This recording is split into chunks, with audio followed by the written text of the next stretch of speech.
Estamos en las 3 de la tarde con 4 minutos, lo habíamos prometido, les voy a presentar a un joven, yo diría un joven talento, capaz que él se sonroja por lo que digo, porque sé que es un poco tímido, pero que lo descubrí a través de redes, lo descubrí por lo que él hace, que, ¿cómo lo explico?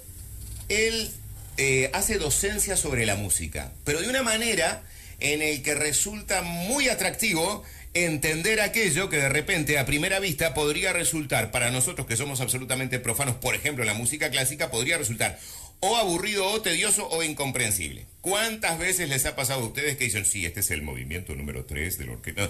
Y vos no entendés nada. Bueno, este chico que está acá con nosotros lo explica de una manera tan formidable en sus redes, tan sencilla. Se llama Felipe Rodríguez, gracias por acompañarnos, gracias por estar acá. Yo dije que eras colombiano, en realidad vivís en Colombia, pero sos uruguayo. Sí, nací acá en Uruguay, en Montevideo.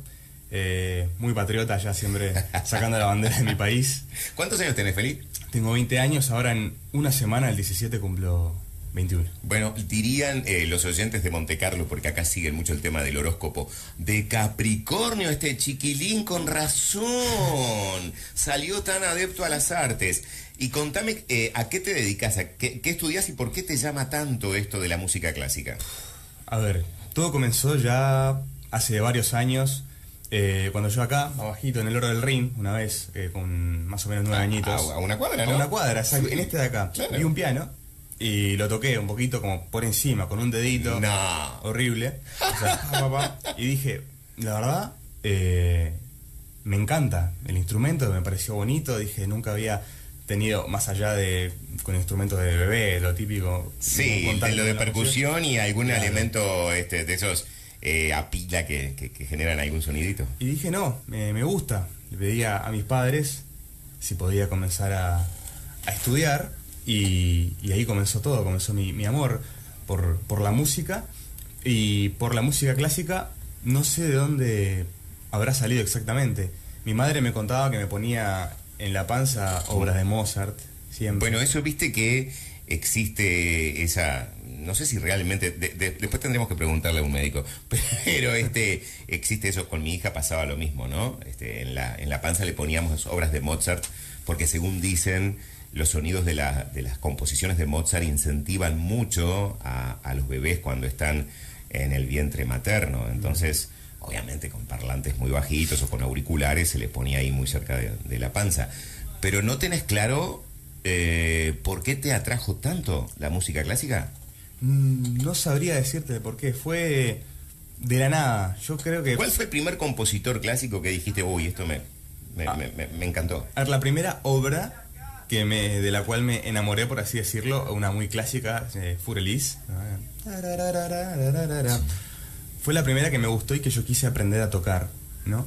Pero más adelante conocí a un compositor llamado Franz Liszt, un húngaro, y ahí me enamoré de su forma de componer en el piano. Es un señor que elevó al más alto nivel lo que es la técnica en un instrumento. Y yo cuando escuchaba sus obras interpretadas por otros pianistas, obviamente, me quedaba loco, completamente loco. Ese fue el primer compositor que yo dije, admiro y me gusta como compositor. ¿Y esas piezas eran para piano o eran para clave? Porque todo piano. Todo piano, porque Franz era de la época romántica. No del barroco, era de la época romántica. 1800. Las épocas siempre se dividen del 1500, 1600, 1750, que es el barroco, que acaba justo la fecha de la muerte de Bach, acaba el barroco, así de importante fue. Luego de 1750 hasta 1800, 1790 y tantos está el clasicismo, la época de Mozart, Haydn, todo esto, y ya después romanticismo, que es mi época favorita, donde está Franz Liszt, y ya donde teníamos que a partir del romanticismo los pianos grandes, sí, que es donde ya se pudo expresar y componer bien para piano, ¿no? Ajá. Y ahí, cuando vos escuchás a Liszt, es cuando se abre, digamos, el universo de lo que vos hoy día amás, que Claro. es esto de decir movimientos. Vos explicás mucho. ¿Cómo te puede seguir la gente para que de repente ya te vayan descubriendo en redes? Vos utilizás mucho TikTok, ¿no?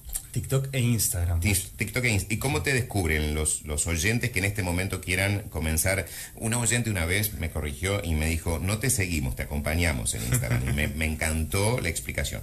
¿Cómo te puede acompañar la gente? ¿Cuál es el usuario tuyo para descubrirte en Instagram? Mira, @Felix, F-E-L y latina X y H-T-E. Felix HTE. HT. HT. Ese es el usuario en Instagram. En Instagram y en TikTok. Vamos a hacer una cosa, yo ya te voy a empezar a acompañar a los efectos de tener claro cómo después se lo deletreo al oyente a que se ponga en contacto con nosotros. Pero decía, vos utilizás mucho tus redes para explicarle a la gente cosas que de repente pueden resultar extrañas, que pueden resultar desconocidas, y los comparás. Por ejemplo, te he escuchado comparando a Alice con autores actuales o gente del rock. Con los Beatles. ¿verdad? Con los Beatles. ¿Por qué? A ver, porque me parece interesante cómo uno encuentra en cosas cosas del pasado, cosas que se ven hoy día. Por ejemplo, existió algo llamado, que seguramente lo recordarán, la Beatlemanía. Claro, por En supuesto. los 60, que fue un fervor, furor, ¿no? Sí, por los Beatles. Increíble. Las chicas se volvían locas, Exactamente. gritaban. Allí donde llegaban los Beatles había... Bueno, la policía tenía que contener las avalanchas Porque de personas. los Claro. aplastaban. Sí, Entonces, sí. antes de la Beatlemanía, 100 años antes, hubo algo primero que fue la primera manía, por así decirlo, se llama la listomanía, ¿no? Y Franz Liszt fue el primer compositor en crear el concepto de ir a ver a un músico y no a ver una obra. En el siglo interpretada. XIX pasaba En el eso. siglo XIX, no, él lo inventó. O sea, pasó con él primero y luego ya vino lo que vino. Pero estamos hablando de un compositor clásico que uno se imagina ambientes solemnes. No, esto era... Ah, contame, por favor. No, eran lo mismo que los Beatles, chicas gritando, locas por él. Porque él, claro, él, más allá de ir a hacer interpretaciones súper sentidas, iba a explayar la técnica que tenía. Y el profesionalismo, la técnica, lo bueno que era. Y le gustaba como mostrar, era un show off, ¿no? Le gustaba mostrar lo bueno que era. Y era un sex symbol de la época. Pero se generaba eso de Sí, que sí, sí, sí. que había que parar a las multitudes a las chicas para que no se abalanzaran sobre él. Había gente lesionada, había chicas que se volvían locas y se avalanchaban cuando él tiraba los guantes que usaba después de cada concierto, los tiraba a la multitud y todas iban locas por el guante, por un guante. O sea, Es increíble, es increíble. Uno podría pensar que en el siglo XIX y en ámbitos en donde se escuchaba esta música, las cosas eran como mucho más protocolares, pulcras. Pero ¿dónde se presentaba él? No, en teatros, conozco mucha gente, claro, porque evidentemente no se puede no se podían hacer presentaciones con tanta magnitud como las que se hacen hoy en día. Pero se presentaban en teatros, por así 1000 personas, 800 personas, que ya para el momento era una cantidad enorme. Ajá. Y se presentaba allá y se volvía loca la gente, era un rockstar de la época. O sea, vos lo comparaste con los Beatles, pero yo me atrevería a comparar, por ejemplo, con el furor que en algún momento causó Elvis Presley también. Ahí va, sí, por ser una persona, sí. Por ser una persona, ¿no? ¿Y qué motivaba eso? Porque vos decías, era un tipo pintún y las chicas por ahí caían embelesadas por ese hombre. Pero ¿había algún sonido en particular? Y esto ya tiene que ver con lo que vos estudiás. ¿Existen sonidos que pueden generar en la mente del oyente alguna reacción en particular? Así como se dice que Mozart, por ejemplo, vuelve a los bebés más inteligentes. ¿Algún sonido en particular puede calmarme o generarme ansiedad o generarme, no sé, euforia? Te puede generar muchas sensaciones, pero más allá de los sonidos o de lo que componía él, al final en la música todo termina siendo en lo que es tocar en público, la gente, cómo lo interpretás vos y cómo te vendés a vos, ¿no? Entonces él se vendía de tal forma que nunca nadie lo había visto. Un tipo que estaba mostrándose a él, mostrando cómo tocaba, mirando al público. Era un liberace. Sí, sí, era un galán. Un galán y se mostraba, le gustaba el ego, ¿viste? El ego propio del músico. Sí. Él lo mostraba. Los músicos normalmente en el momento tenían ego para ellos mismos, con otros músicos, pero a él le gustaba mostrarle a la gente y decir, mirá lo bueno que soy. Entonces, más que nada la persona provocaba ese furor, no tanto la música. Ajá, ¿y hoy hay algún intérprete que pueda emular lo que hizo Franz Liszt en su momento? ¿Algún intérprete contemporáneo, me refiero, algún concertista que hoy se presente en alguna ¿Piano? sala en piano? No. No llega a ese punto. No. Por más que ejecute las obras de Franz Liszt. No, porque no se encuentra. Ya era un tipo, primero que todo era un tipo genéticamente un mutante. Tenía las manos del doble de una persona normal. Tenía las manos enormes, ajá, muy grandes. O sea, el doble de las mías, así, gigantes tenía las manos. ¿Esto se debía a una mutación genética, a un problema genético? ¿O porque qué tenía? ¿Acromegalia, por ejemplo, algo parecido? No, es nada más uno entre un millón, algo raro. O sea, tampoco eran deformes. No era una patología en sí. Muy grandes, muy grandes. Sí, tipo Rachmaninoff, que también tenía las manos enormes. Y ya con eso tenía una facilidad para poder interpretar lo que él quisiera y componer las cosas que componía, que ya le daba una ventaja frente a cualquier persona, empezando por ahí, y además del talento nato que tenía no solo para componer, sino para tocar. Entonces ya, cuando uno no solo toca bien, sino que entiende lo que está tocando, porque entiende lo que sentía cuando lo compuso, llevas una ventaja frente al resto de otra clase de intérpretes que no se puede superar con nada. Percibo que Franz Liszt ha sido de alguna manera, tu musa inspiradora para meterte de lleno, ¿no? Lo mencionaste a Rachmaninoff, pero no le llega a Rachmaninoff a lo que fue Franz Liszt para vos. Es complicada la pregunta, ¿no? El único que a mi parecer llega a compararse con Liszt ha sido Frédéric Chopin, que es mi otro amado en la música clásica. A Rachmaninoff lo mencioné por el tamaño de las manos, pero no me parece tan genio como lo fueron tanto Chopin y Liszt, ¿no? Viste que dicen que sobre gustos no hay nada escrito, ¿no? Para mí la noche ideal es, siempre lo digo, una vela y escuchar a Rachmaninoff. ¿Te gusta mucho Rachmaninoff? Me encanta. ¿Alguna obra en especial? No, porque no soy conocedor tampoco de su creación. Soy de los que ponen el nombre y lo dejan sonar. Era un tipo especial porque logró utilizar los conocimientos ya que había en el siglo XX, porque Rachmaninoff, ahora no me lo acuerdo de memoria, murió por los 40, 30 y piola, y los juntó con lo que fue toda la composición romántica, ¿no? Del romanticismo. De hecho fue el último, conocido como el último romanticista, y eso lo hacía tener un estilo muy particular, ¿no? Que hasta el día de hoy se siente moderno. Sí, bueno, creo que Bernstein hizo alguna adaptación de Rachmaninoff en sus obras, lo ejecutó a su estilo, ¿no? Y lo convirtió en quizás más popular.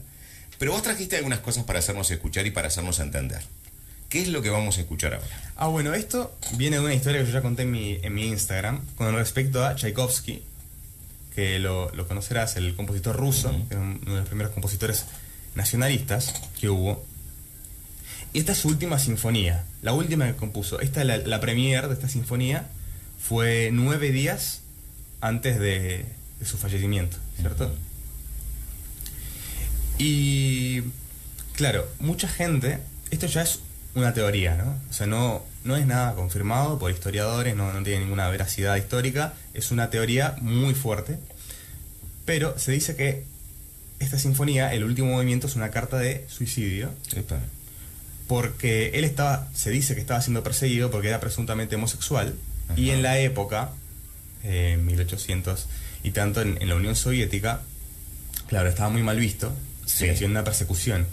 Entonces, bueno, recordemos que incluso en el siglo XX y en Inglaterra ser homosexual era un delito, ¿no? Claro.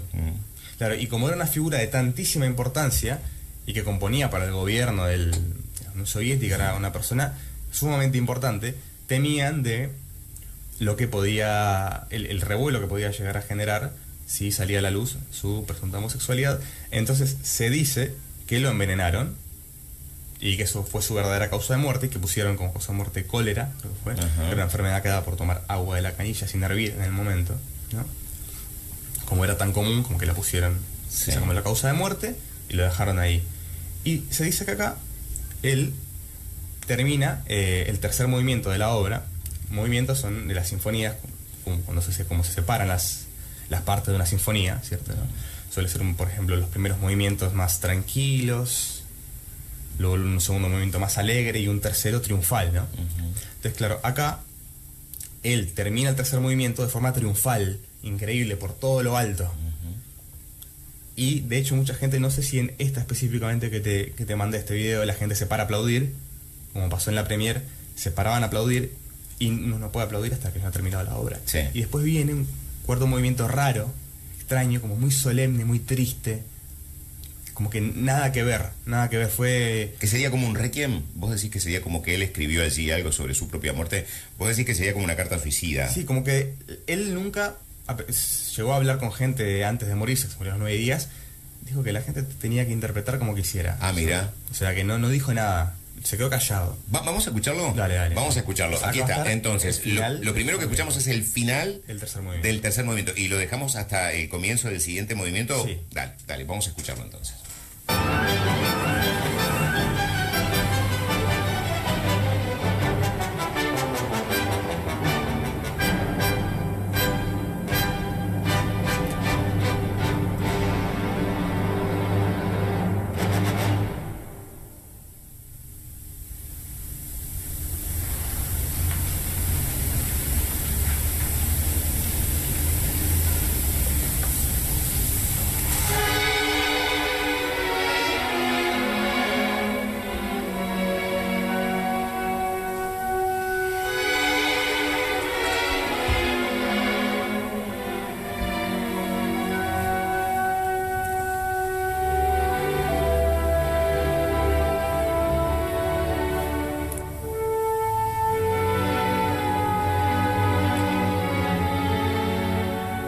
Este final es el comienzo en realidad del movimiento final, ¿no? La gente, al final, con el final es triunfal, cuando hace se paraban a aplaudir, todos. Porque ahí se terminaba, en no teoría. sabía, claro, la gente no sabía y no entendía. Dijo, bueno, acá se termina, divina sinfonía, normal. Y claro, empieza otra, la gente como, ¿qué está pasando? ¿Qué es esto? Raro. Pero además en un cambio tan abrupto, ¿no? Muy abrupto. Y una cosa que uno percibe acá, por ejemplo, es la presencia de las cuerdas, los violines en este caso, ¿no? Que le dan mucha más solemnidad quizás a este... Claro, los violines, lo que en lo personal me parece lo que más tristeza da a la composición de interpretación es siempre el oboe detrás, una nota... se percibió acá bajo, recién, sí, muy por abajo, que se iba haciendo más fuerte, ¿no? Como un lamento, un llanto, cortito. Cuando este hombre escribe esto, ¿no? Sí. Lo convierte en una obra para ¿cuántos instrumentos? ¿Para qué tipo de...? Esto es obra para orquesta. Para orquesta. Tchaikovsky fue un especialista en escribir para orquesta. Él ha sido de los pocos compositores, más bien el único que yo le he escuchado poder transmitir perfectamente en su música la palabra magia. Muy mágico. ¿Cuánto tiempo podía llevarle a un compositor realizar un trabajo de estas características? Meses, años. ¿No? Porque depende del compositor. Claro, por ejemplo, Mozart, una sinfonía la hacía en 2 días. ¿No? Un día, hasta en una tarde. Gente como Chopin, una obra de piano, ni siquiera de orquesta, por ejemplo, un estudio, un nocturno, tomaba 2 años. Todo depende del compositor, ¿no? De qué tan prolífico sea. ¿Qué pasaba con Beethoven sobre la historia de que el tipo era sordo? Era sordo. ¿Y cómo sabía cómo sonaba una composición suya? Uno tanto tiempo escuchando. Pero él fue quedando progresivamente sordo. Progresivamente sordo. O sea que él sabía cómo... Sordo y loco. Ajá. Por el plomo, ¿no? En el agua. Y él lo sabía porque viven para la música, o sea, no es que tengan otra razón de vivir los músicos de esa época, porque tenían que componer día y noche, porque si no, no comían. De hecho, Beethoven fue de los primeros en vender sus obras para poder comer y en tener más plata, ¿no? Para poder subsistir. Pero estaban tanto tiempo escuchando y ya tenían memorizado perfectamente cómo iba a sonar todo, y tanto que escribían y leían de primera vista, ya con tener una partitura ya podían saber cómo sonaba en su cabeza. O sea que teniendo una sordera total, el tipo sabía cómo iba a sonar aquello. Claro, sí, no, pero fue algo, y hasta el día de hoy, no diría inexplicable, pero diría un suceso extraño, increíble, muy complicado. Yo no vería a alguien haciéndolo hoy día. Me parece algo, un momento de iluminación enorme. Más allá de que uno sepa cómo suena algo, es complicado que haya podido plasmar en la partitura, claro, la belleza de esa obra, porque uno tiene que poner todas las dinámicas, todo, y es complicado. Claro, bueno, vayamos a algo muy sencillo, como cuando un cantante, por ejemplo, quiere componer la melodía para una letra, comienza a rasgar de repente, si tiene su guitarra, o si tiene un piano, comienza a tocar algunos acordes en el piano, para comparar a ver cómo va la métrica, ¿no? Cómo encajan los versos. O sea, y si no tenés la chance de escuchar eso, no vería capaz a nadie. Es muy raro, ¿no? Es más, a nadie de 1950 para ahora, por más talentoso que sea, no vería con la capacidad. Feli, ¿hasta cuándo te quedas en Uruguay? Me voy el 31. Ah, bueno, te quedas todavía un tiempito más. Claro. Síganlo. El usuario en Instagram es Félix con X y todo junto HTE. Félix HTE. Ahí lo siguen. Yo te dije Felipe, pero te llamas Félix. No, me llamo Felipe, me dicen Félix. Y el HTE es por una canción de los Beatles. Bien, Félix Rodríguez Escobar es este joven, muy talentoso, y como ustedes comprobaron, con una claridad meridiana para explicar lo que para muchos nos resulta totalmente desconocido, y a nosotros nos encanta conocer cosas así, de una manera que sea atractiva, de una manera que sea así bien, pero bien didáctica. Así que bueno, gracias por haber estado, un verdadero placer. Mandale saludos al señor Eduardo Rodríguez cuando lo veas, que es mi médico. El mejor médico del Uruguay. Sí, Uruguay. señor, el mejor cardiólogo. Yo la otra vez mencionaba que Eduardo Rodríguez, que es tu papá, dicho sea de paso. Eduardo Rodríguez es un tipo que realmente y literalmente me toca el corazón. Señores, estuvo con nosotros Felipe Rodríguez aquí en Monte Carlo a sus órdenes. Muchísimas gracias.